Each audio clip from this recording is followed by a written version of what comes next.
Bio 100. Okay, welcome back. So next we're going to be talking about the actual anatomy of a research proposal. So we kind of started this module with talking a little bit about the importance of getting research funded, where it can lead, how it can be beneficial to taxpayers in particular, and then how, due to the competition now for funding, the transition many scientists are making from being just kind of hardcore research scientists to almost salesmen and saleswomen trying to pitch their research in a way that makes it seem as beneficial to the general populace as possible.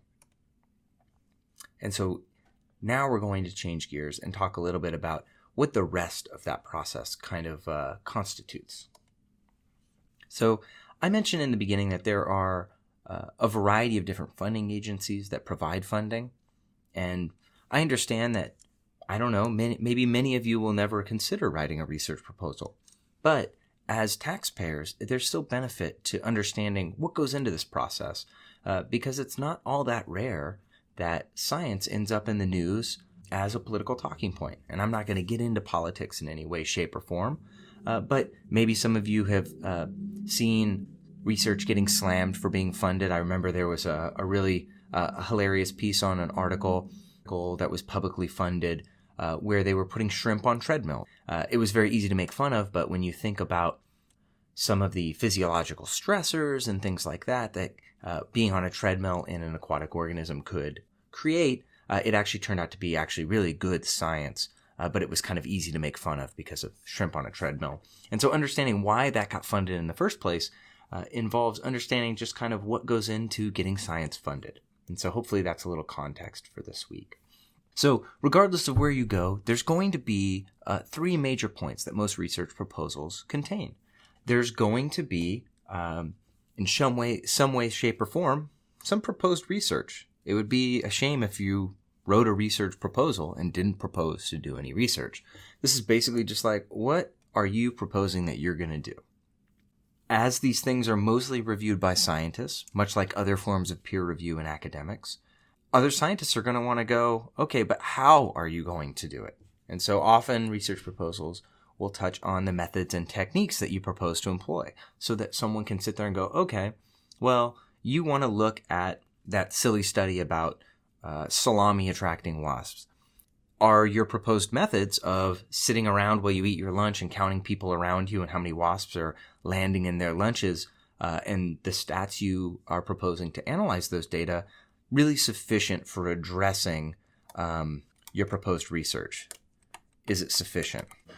Finally, and oftentimes kind of the most important part of a research proposal is the importance of the study. You talked about what should be done, how should it be done, but the most important piece is why. Why should anyone want to see this work funded and done? There's could be a novelty factor to it. It could be the first time anyone has ever investigated the genome of the California redwood, something like that, and we don't know anything about gymnosperm genomes.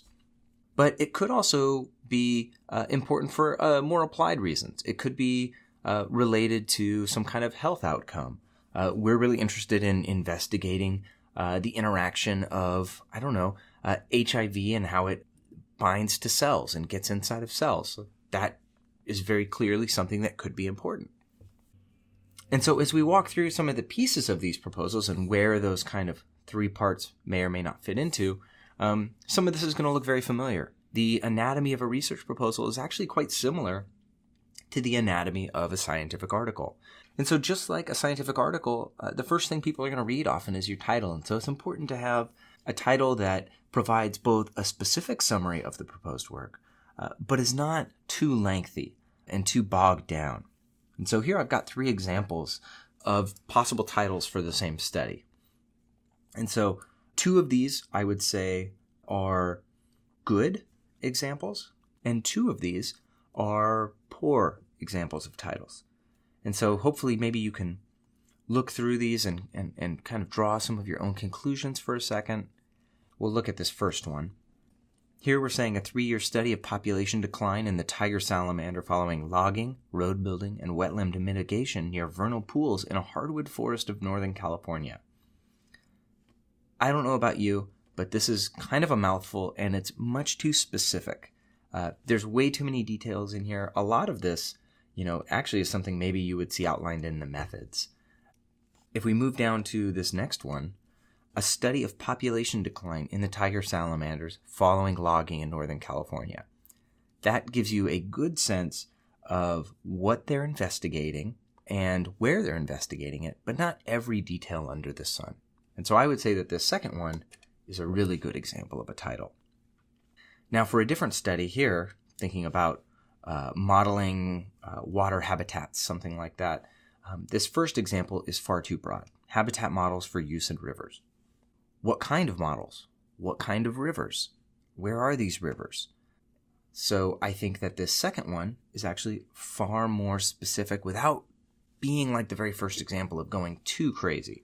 Here they're validating in-stream habitat models, meaning they've generated models and now they're experimentally testing them. So we know a little bit about the study just by reading the title, and it's specific to the American River. And so this is also what I would consider a good example of a title.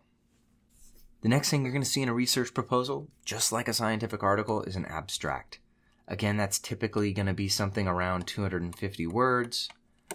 We talked about this a few weeks ago, where it's going to kind of break down both the what, the why, and the how.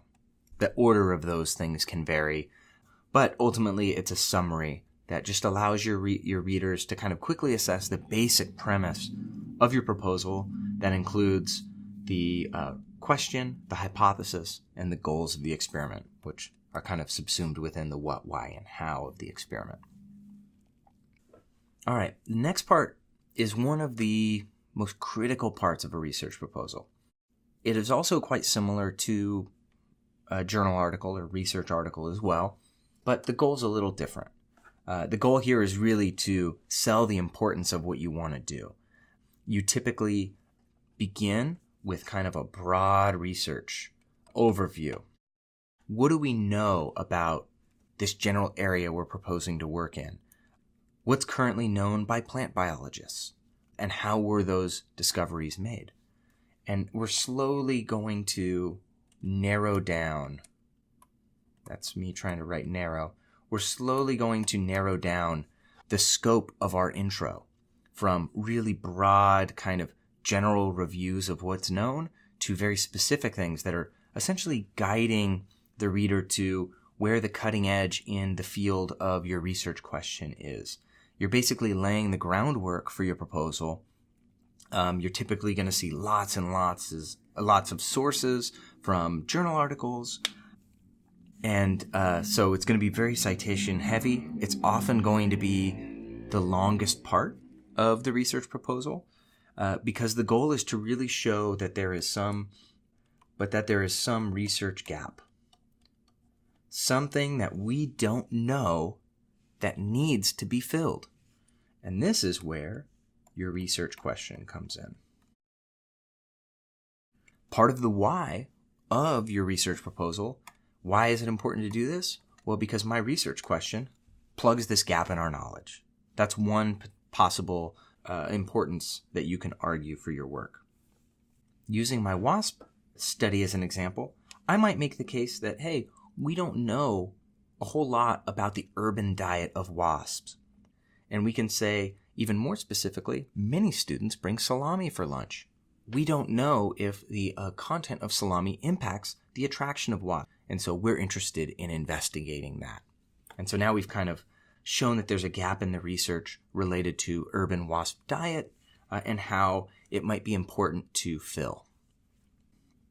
Okay, so you typically end your intro and background with kind of that big kind of heavy-hitting sentence at the end where you're like, this is the gap in the research, this is what we're planning on looking at, and this is why it's important.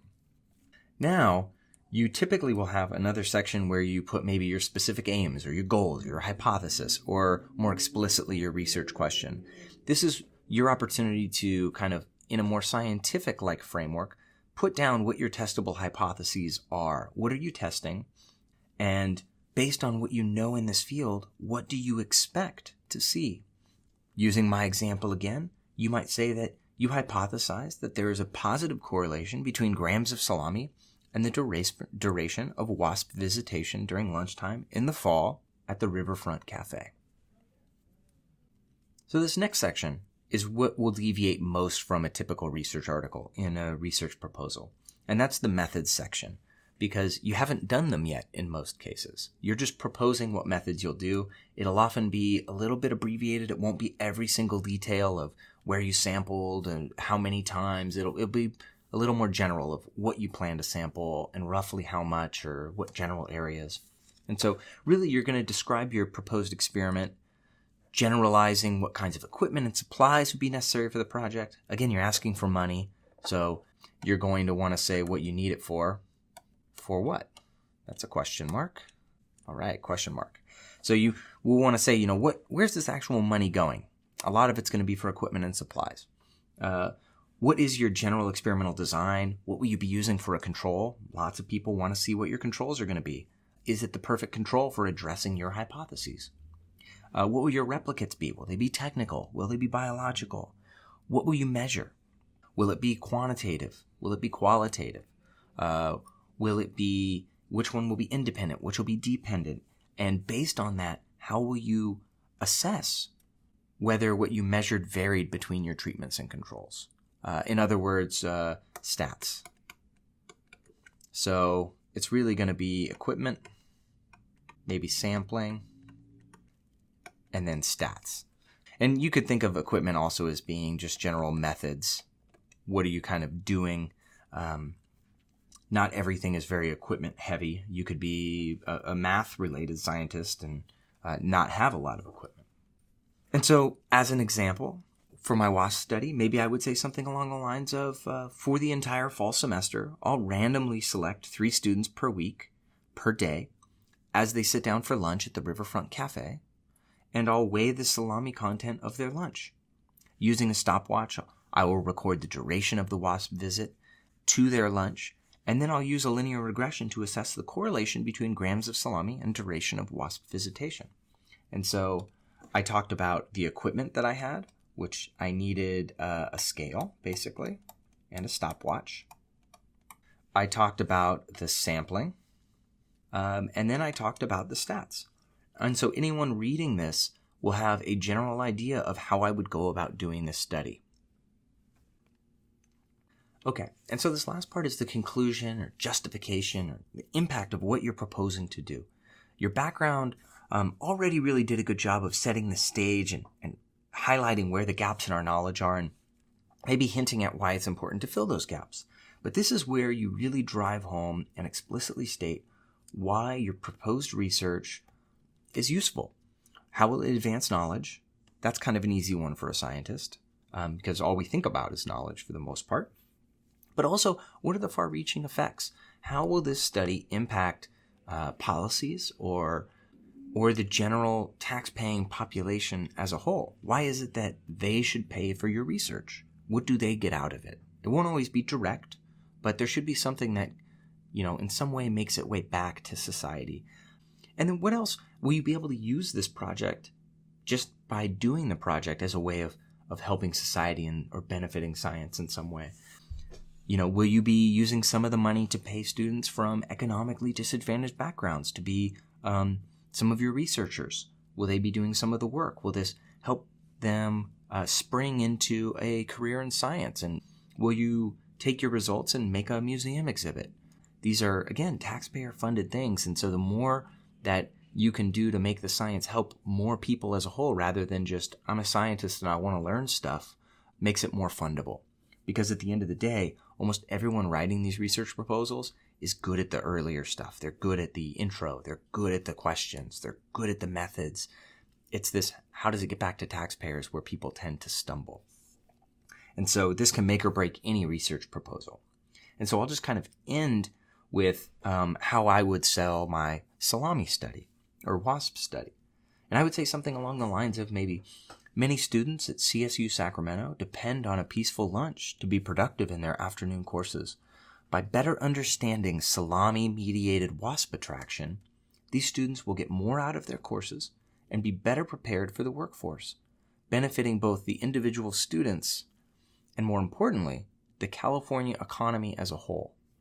And so that would be really hard to argue with, right? You would want to give me money to study whether wasps want to eat salami or not, because I just made it sound really important. So you've got one more kind of little assignment this week, and to make it as not onerous as possible, we're going to be skipping some parts of these general proposals. You've already worked on writing abstracts before. I know that you are not experts in the background of any of your areas that you've written questions probably, so I don't expect you to be able to write a thorough background with references and everything right now. What I do expect you to be able to do, though, is to take your original question that you came up with, or modify your question to something more appropriate if you realize there were some flaws with it, and use it to generate a title. I'm not going to have you go in depth in the methods right now, but I want you to work on coming up with some 2 or 3 sentence impact. Why is the question that you came up with important to answer? I know you're not going to, know everything about what your question was related to, but see what you can come up with. What's something that would be beneficial to society related to the question you're asking?